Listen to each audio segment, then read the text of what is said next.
Almost every book, film, and television show produced in the last century that references the Victorian era romanticizes the period. Beautiful dresses, luxurious houses, and passionate romance are staples of the present and the past. But in much of the media we consume about the seemingly sophisticated Victorians, no one talks about where they got their water, or went to the toilet, or when their last bath was. When you peel back all the layers of silk and lace, you realize that the Victorian era was actually disgusting. People don't necessarily wash every week, let alone every day, and indoor plumbing is a distant dream for most. So it's no surprise that the Victorians were ravaged by disease. In general, the majority of strange hygiene trends are women. So let's open our eyes, cover our noses, and see what really happened to the supposedly perfect Victorians. Welcome to story time. Number 1. They bleached their clothes with urine. When it comes to laundry, Victorians often used more than just soap to clean their clothes. Grease and oil stains are often removed by rubbing chalk on clothes, while kerosene can remove drug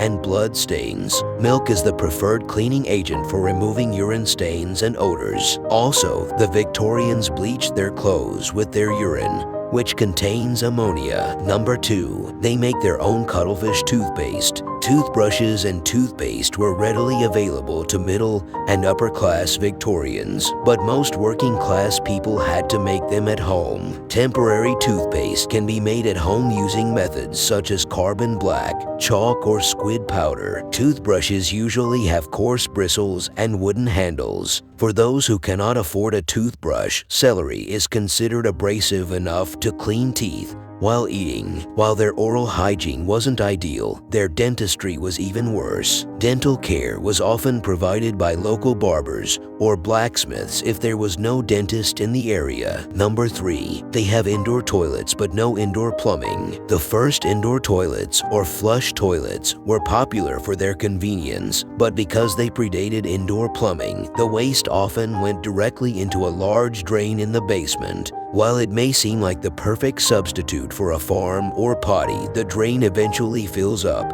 and the smell often seeps into the house. Hence the cottage industry of night dwellers who emptied garbage cans and sold the waste as fertilizer to farmers. The law then stipulated that the cistern could only be emptied at night because the day's work was too burdensome. Number 4. They have books instructing them on how to shower properly. Along with the popularity of semi-regular bathing, books have been published telling Victorians what to expect from a bath. A special book offers a variety of toilet recipes for curious, unwashed Victorians. As an urban legend about swimming, people are advised not to shower for 4 hours after a large meal. Victorians have also been warned not to wash their faces while traveling unless they can purify the water with alcohol or ammonia beforehand. A more popular beauty regimen recommends a Russian bath, which involves washing your face with extremely hot water followed by extremely cold water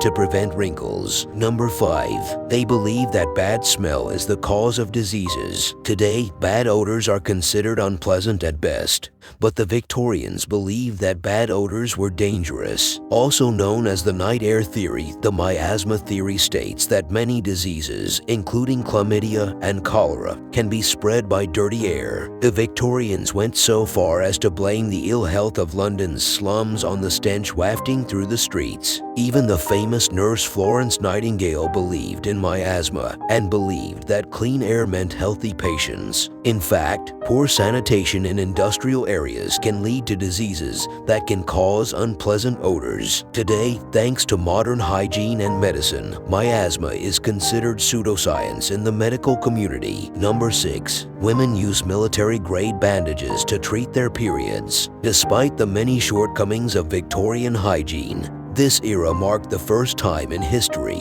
that feminine hygiene was truly brought into mainstream society. Disposable sanitary napkins were invented in the late 19th century, and even earlier versions of tampons were used at that time. Women have also discovered that bandages commonly used for ligament wounds can be used for menstrual care thanks to their wood pulp base. Number 7. They experienced the Great Stink of 1858. Even a modern city can have some aroma on hot summer days, but the stench of London in 1858 shut the city down. The now picturesque River Thames was once the center of London's sewage system, meaning citizens simply dumped their waste into the river. Londoners have complained about the river's stench, which doctors say is responsible for widespread illness across the city. The summer of 1858 eventually became known as the Great Stink. Legislators only acted when the Thames blew against Parliament. In just 18 days, a bill was passed that will allow for a modern sewage system in London. Number 8. Long skirts and tight corsets were blamed for the spread of tuberculosis. In the Victorian era, women's clothing was blamed for causing tuberculosis, and it spread. Doctors claimed that the long skirts worn on the streets caused the disease, forcing women to unknowingly bring it home. Corsets, which women are forced to wear, are believed to be the cause of tuberculosis because the corsets compress the lungs. Higher skirts and looser tops were introduced to help stop the spread of the disease. Number 9. Escort work is prohibited to prevent the transmission of sexually transmitted diseases. STDs were common in the Victorian era. Although it is considered socially unacceptable, escort work is a fairly common way for women to earn a living in the poorer areas of London. Without easy access to contraceptives, these workers often transmit STDs to their clients, who eventually pass them on to their wives. The spread of venereal diseases eventually became a public health hazard and was addressed by the government. Women can be detained at night and forcibly treated for venereal diseases, although with little consequence to their male clients. Number 10. Their favorite hair products contain lead. Hall's Vegetable Sicilian Hair Renewer quickly became a Victorian hair care product after its introduction in the mid-1860s. Its main advantage is the so-called darkening properties that make people look youthful. Unfortunately, Hall's hair regrowth product uses lead as another chemical binder to help darken the hair. Although hair regrowth products make hair darker, they are also very harmful. Hall eventually reduced the lead content in hair conditioners, which were successfully marketed until the 1930s. Number 11. They use Listerine to clean floors and treat STDs. While Listerine was not widely marketed until 1914, mouthwash was invented in 1879 by Dr. Joseph Lawrence